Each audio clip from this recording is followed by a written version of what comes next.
Violette. Bonjour Laetitia. Ravie de te rencontrer. Ravie également. Ici à Lille, dans ta ville de cœur. Oui. Femme engagée, on te connaît en solidarité, accessibilité, culture aussi. On va parler de tes projets, de tes priorités pour Lille C et ton envie d'être maire à Lille en 2020. Aujourd'hui, tu avais envie de me faire découvrir un lieu que tu aimes particulièrement. Oui, tout à fait. Un lieu que j'aime qui est ici au cœur de Lille, un lieu qui se situe à l'entrée du boulevard Carnot. Un lieu qui incarne pour moi la créativité, l'innovation, le travail aussi. C'est un lieu de coworking. Bah, ça donne très envie, allons-y. Voilà, allons-y. Voilà donc le Clockwork. Comme tu peux le voir, un lieu très coloré, convivial. Ah oui, c'est magnifique. Magnifique, avec des petits salons. Un lieu qui est dans un esprit de sérénité, convivialité, de travail aussi. Et c'est tenu par un jeune couple franco-roumain qui, pour moi, incarne aussi la vie multiculturelle à Lille. Un couple qui a le sens du service, de l'innovation aussi, et qui a vraiment envie de se mettre en lien avec tout le territoire et les forces économiques pour notamment accompagner les entreprises dans toutes les phases de transition et les salariés qui doivent à un moment être entre le domicile et le lieu de travail et qui trouvent ici un sas de respiration. Donc j'aime beaucoup ce lieu, voilà, j'y viens travailler, j'y viens faire des rendez-vous. C'est ici que tu vas présenter tes vœux justement ce soir. Oui, c'est ici que nous allons faire les vœux du collectif Lille C ce soir. C'est un moment important parce qu'on est à 1 an de l'échéance des élections municipales de 2020. Ça fait 1 an qu'on est un collectif d'hommes et de femmes très engagés qui viennent parfois d'expériences politiques mais aussi du monde de la société civile, des associations, des entreprises. C'est un collectif très divers, très libre aussi. Tout le monde peut venir ici au Clockwork. C'est un lieu bien sûr qui sera ouvert à tous pour les vœux.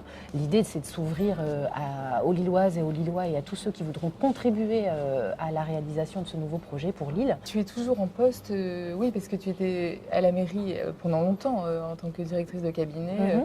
Et là, tu travailles encore en tant que directrice sur l'accessibilité, c'est ça, à la SNCF? Voilà, ça fait 5 ans que j'ai rejoint le groupe SNCF. C'est une grande entreprise publique.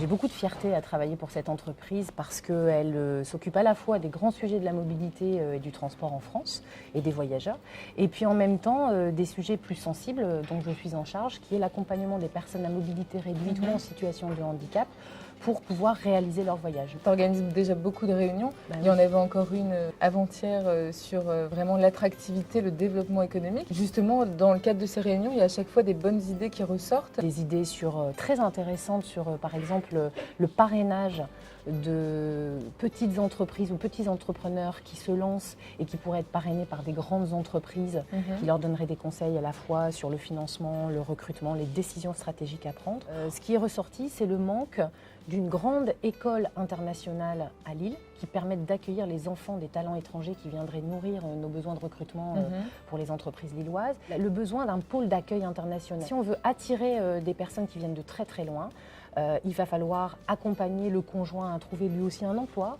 pouvoir scolariser très rapidement les enfants. Tout ça, c'est une démarche qui doit se faire bien sûr en partenariat, pas la mairie seule, avec les agences privées, la CCI, toutes les forces qui voient cette attractivité comme un point fort.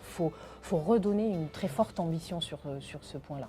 J'ai vu que tu avais l'ambition de davantage d'espaces naturels, un Central Park lillois. Il y a une réalité qu'il faut regarder en face, c'est le sujet de la pollution de l'air, la pollution en particules fines. Et effectivement, il y a un certain nombre de facteurs qui vont faire qu'on peut prendre les choses en main de façon volontariste pour limiter cette pollution. Ça va être l'augmentation des espaces verts à Lille, la diminution de la vitesse en ville et aux alentours, et bien sûr l'évolution vers des mobilités douces. L'espace Saint-Sauveur est un des derniers espaces disponibles pour créer un parc, un deuxième poumon vert. On a déjà la citadelle qui est très belle, qui évolue. Mais aujourd'hui, voilà, le parc Jean-Baptiste Lebas, regardez-le en été, il est plein. Les personnes viennent de tous les quartiers. Il est trop petit même. Il est trop petit, on a envie de pique-niquer dehors, on a envie d'être bien en famille, de pouvoir faire du vélo, faire du jogging. Alors la partie qui est devant, qui est déjà aménagée aujourd'hui avec les espaces culturels, la brasserie, etc., va rester. Mais c'est derrière toute cette partie, il y a une emprise qui va jusqu'à la porte de Valenciennes, qui est très très grande, de plusieurs milliers d'hectares. Et cette partie-là, il y a un projet aujourd'hui qui est porté par la municipalité, qui construit beaucoup de logements, de l'espace vert aussi, des nouveautés, des nouvelles circulations, peu de voitures. Mais nous pensons aujourd'hui qu'il faut aller plus loin. Et puis, on a besoin aussi d'espaces verts un peu partout à Lille. On pourrait se dire qu'une ambition, c'est qu'à moins de 300 mètres de chaque logement, on puisse trouver un espace vert. Moins de voitures peut-être en centre-ville, carrément l'idée d'un centre-ville piéton. Oui, alors je vais Aussi dans jusque-là. tes Je projets. vais jusque-là parce qu'il y a eu un plan de circulation qui avait pour objectif de diminuer la part de la voiture en ville. Mhm. Tout le monde est d'accord sur cet objectif. Sauf qu'aujourd'hui, ce sont les modalités qui n'ont pas fonctionné. On est obligé de réduire la part de la voiture en ville parce qu'il y a urgence sur la pollution. Quand on réduit la part de la voiture, ça veut dire qu'il faut pouvoir offrir une offre alternative. Ça veut dire qu'il faut réfléchir à installer un tram, par exemple. Beaucoup de villes l'ont fait. Le tram, c'est un investissement public qui permet de recréer du beau, de recréer des transports de qualité, sécurisés, des quartiers vers le centre-ville. La piétonisation du centre-ville, elle ne sera possible que si on développe des parkings bien placés, peut-être en silo, peut-être montés en hauteur, comme dans certaines villes, sécurisés et pas chers, pour que les personnes puissent laisser leur voiture et avoir ensuite une navette, un tram, un métro, comme c'est déjà le cas aujourd'hui, pour aller vers un centre-ville qui donc se redéveloppera. J'avais envie moi aussi de te faire découvrir un lieu. Tu parlais du Vieux-Lille et des commerçants.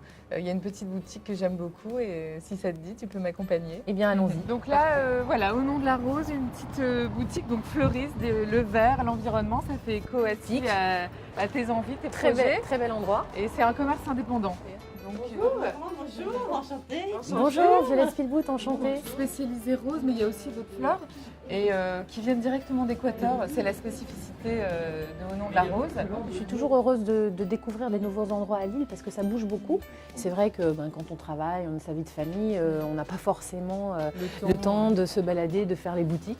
Et là, ça me fait plaisir de le faire avec toi. Voilà, madame. Merci beaucoup. Au revoir, monsieur. Au revoir. À bientôt. Au revoir, madame. Merci de Au votre revoir, accueil. merci. Bon, Laetitia, Bon. merci beaucoup. Ravie de Ça m'a cette fait très plaisir rencontre. de découvrir ce beau lieu Ouais, et j'y reviendrai. voilà. Super.